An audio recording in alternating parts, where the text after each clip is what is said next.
ঝরঝরে বাসন্তী পোলাও বাঙালির একটি ভীষণ প্রিয় খাবার। হ্যাঁ বন্ধুরা, welcome back to my channel নিরামিষ কিচেনে। আমার সব বন্ধুদের অনেক অনেক স্বাগতম। অনেক বন্ধুরা আছেন বাসন্তী পোলাও খেতে পছন্দ করেন, কিন্তু সঠিক পরিমাপ আর সঠিকভাবে তৈরি করতে পারেন না। আজকে শুরু থেকে শেষ অবধি এই বাসন্তী পোলাওয়ের রেসিপিটা দেখুন, তাহলেই আপনারা খুব সহজে ঝরঝরে বাসন্তী পোলাও তৈরি করতে পারবেন, সবথেকে সহজ উপায়ে এবং বেশি স্বাদে। এই বাসন্তী পোলাও এতটা কি বলবো পপুলার, কারণ পয়লা বৈশাখ থেকে শুরু করে বিভিন্ন রকম পুজো অনুষ্ঠান, বিয়ে, যে কোনো জায়গায়, সব জায়গায় কিন্তু বাসন্তী পোলাওয়ের একটা জনপ্রিয়তা রয়েছে। তা চলুন দেখা যাক কিভাবে এই বাসন্তী পোলাও তৈরি করেছি। প্রথমে এখানে 500 গ্রাম গোবিন্দভোগ চাল নেব। হ্যাঁ বন্ধুরা, বাজার চলতি চাল যখন বাসন্তী পোলাও করবেন, চালটা একটু ভালোভাবে দেখে নেবেন কেনার সময়, যাতে খুব পুরানো না হয়, কারণ একটু নতুন হলে ভালো হয়। গোবিন্দভোগ চালের যে ফ্লেভারটা সেটা যেন থাকে। প্রথমে চালটা এভাবে পরিষ্কার করে দেখুন, প্রচুর নোংরা আছে, ঘোলা জল। যতক্ষণ না পরিষ্কার জল বেরোচ্ছে, চালটা একদম ভালোভাবে ধুয়ে নেবেন। ধুয়ে জলটা পুরো ঝরিয়ে দেবেন। ঝরিয়ে অন্তত 2 ঘন্টা এইভাবে ঢাকা দিয়ে রেখে দেবেন।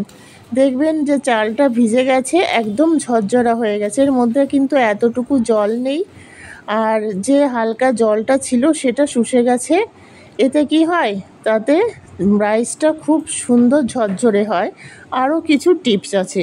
এখানে পরিমাণ মতো আদা বাটা দিয়ে দিয়েছি, দেব হলুদ গুঁড়ো, একটু জাস্ট অল্প করে চিনি দেব, আর দেবো একটু দারুচিনির পাউডার। এটা কিন্তু শুধু দারুচিনির পাউডার কিনতেও পাওয়া যায়, আপনারা বাড়িতে দারুচিনি গুঁড়ো করেও নিতে পারেন। আর পরিমাণ মতো ঘি দিয়ে ভালোভাবে এই চালটাকে মাখতে হবে। আপনারা হাত দিয়েও মাখতে পারেন, আবার চামচ বা হাতা দিয়েও মাখতে পারেন। এক কথায় চালটা ভালোভাবে মিক্সড হবে, যাতে সমস্ত উপকরণ খুব ভালোভাবে চালের সঙ্গে মিক্সড হয়ে যায়। এই চালটা এইভাবে ভালোভাবে মেখে এটাকে আরও কিছুক্ষণ রেস্টে রাখতে হবে। এখানে একটা কথা বন্ধুরা, খুব বেশি পরিমাণ হলুদ দেবেন না, কারণ হলুদের গন্ধ বেরোবে, আর কালারটা যদি বেশি ক্যাটকাটা বা বেশি ডিপ হয়ে যায় তাহলে ভালো লাগবে না। এখানে আছে বন্ধুরা তেজপাতা নিয়েছি একটা, কিছুটা পরিমাণ দারুচিনি, লবঙ্গ, এলাচ, ঘি, কাজু আর কিশমিশ। 500 চালের জন্য আমি খুব বেশি কাজু কিশমিশ দিইনি, পরিমাণ মতো দিয়েছি, কারণ বেশি হলে অনেকে বেশি পছন্দ করে। নিজের বাড়িতে বন্ধুরা দেখবেন কম খায়, লোকের বাড়িতে গেলে আচ্ছা করে খেয়ে নেয়। যাই হোক, প্রথমে ঘি দিয়ে কাজু আর কিশমিশগুলো ভেজে আমি তুলে নেব। দেখুন, ঝরঝরে পোলাও আমি এর আগেও তৈরি করেছি বাড়িতে। আমার চ্যানেলেও হয়তো আছে কিনা আমি জানি না, কারণ আরেকটা চ্যানেল ছিল, সেখানে আমার কয়েকবার পোলাও তৈরি করেছি। গোবিন্দভোগ চাল দিয়েও তৈরি করেছি, বাসমতি রাইস দিয়েও তৈরি করেছি। মেন হচ্ছে উপকরণ আর তৈরি করার ফর্মুলাটা যদি সঠিক থাকে, তাহলে যে কোনো রান্নাই কিন্তু খুব টেস্টি হয়। আমি কিশমিশগুলো আগে তুলে নেব, কারণ কিশমিশ আগে ভাজা হয়ে গেছে, আর ঘিটা পরে কাজুটা পরে তুলে নিচ্ছি। এখানে ঘিটা একটু বেশি পরিমাণে লাগে, তবে রান্না করতে পারলে গোবিন্দভোগ চাল আর বাসমতি রাইস যে কোনো দুটো দিয়েই কিন্তু তৈরি করা ভালো, ঝরঝরা হয়। এই কাজুটা ভাজা হয়ে গেছে, এবার তুলে নেব।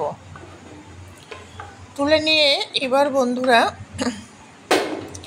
ওই ঘিয়ের মধ্যেই এই যে দারুচিনি, লবঙ্গ, এলাচ আর একটা তেজপাতা, এটা আমি দিয়ে দেব। দিয়ে ফোড়নটা যাতে পুড়ে না যায় সেদিকে খেয়াল রাখতে হবে। সঙ্গে সঙ্গে এই মাখা গোবিন্দভোগ চালটা দিয়ে দেব। এইখানে হচ্ছে আসল রহস্য। গ্যাসের ফ্লেমটা মিডিয়াম টু লোতে থাকবে। এই চালটা অনবরত নাড়তে হবে। কতক্ষণ নাড়তে হবে বন্ধুরা? দেখুন, এখানে যেহেতু একদম অল্প চাল আছে, এটা খুব বেশি টাইম লাগবে না। আর যখন বেশি, ধরুন 2-3 কিলো চাল হলো, তা বেশি চাল হলো, সেটা ডিপেন্ড করছে একটা কথাই, সেটা হচ্ছে যতক্ষণ আপনার চালটা পটপট করে ফুটবে মানে ভাজা হবে ততক্ষণ আপনাকে কন্টিনিউয়াস নাড়তে হবে। দেখুন আস্তে আস্তে কালারটা কিন্তু খুব সুন্দর হচ্ছে। এইভাবে চালটা নাড়তে হবে একটু ধৈর্য ধরে, তবেই তো রাইসটা ঝরঝরে হবে, একটার গায়ের সঙ্গে একটা লাগবে না, অথচ সিদ্ধ হয়ে যাবে। আমি আগে একদিন তৈরি করেছিলাম, পুরো দুধ দিয়েই রান্না করেছিলাম বন্ধুরা। তবে সেই রাইসটা খেতে খুবই টেস্টি হয়েছিল, কিন্তু একটু আঠালো হয়ে গেছিলো। আমি তখন মনে করলাম যে সব পুরোটাই দুধ দিয়ে তৈরি করা যাবে না, দুধ দেব সামান্য একটু, আর আমি গরম জল দিয়েই তৈরি করব, তাহলে এটা বেশি ঝরঝরে হবে। কারণ দুধ তো একটা আঠালো জিনিস, আর এই যে রাইসটা এটাও তো গোবিন্দভোগ চালটা আঠালো জিনিস, একদম গড়ে আঠালো হয়ে গেছিলো। যাই হোক, দেখুন চালটা কেমন ঝরঝরা মুড়ির মতো হয়ে গেছে। এইভাবে ঠিক নাড়তে হবে, একটার গায়ের সঙ্গে একটা লাগবে না, পটপট আওয়াজ হবে। আমি আর একটা ওভেনে দিয়ে দিয়েছি বন্ধুরা, গরম জল গরম করতে বসিয়ে দিয়েছি, আর এইভাবে কন্টিনিউয়াস নাড়তে হবে। খেয়াল রাখতে হবে চালটা কখনো যেন পুড়ে না যায়, সেদিকে আপনাকে খেয়াল রাখতে হবে। উল্টো পাল্টা করে সব চালগুলো খুব সুন্দরভাবে ফ্রাই হয়। যখন জলটা দেবেন তখন কিন্তু গ্যাসের ফ্লেমটা হাইতে করে দেবেন। দেখুন জল দেওয়ার সঙ্গে সঙ্গে কিন্তু ফুটছে, জল দেওয়ার সঙ্গে সঙ্গে গ্যাসের ফ্লেমটা হাই করে দেবেন, তার আগেই দিয়ে এইভাবে নাড়তে হবে। এইখানে আরেকটা জিনিস, জলের পরিমাণ কতটা দেবেন। দেখুন আমি কোনো জিনিস কখনো মেপে দিই না, একদম পারফেক্ট হয়।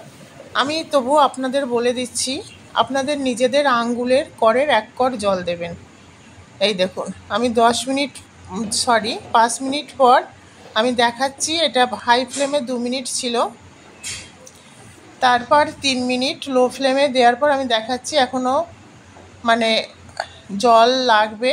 তবে এখানে আমি জল দেব না, কি দেব দেখুন কতটা ঝরঝরে হয়েছে। এখানে 1 বাটি দুধ দেব, এই দুধটা দিয়ে দেব বন্ধুরা।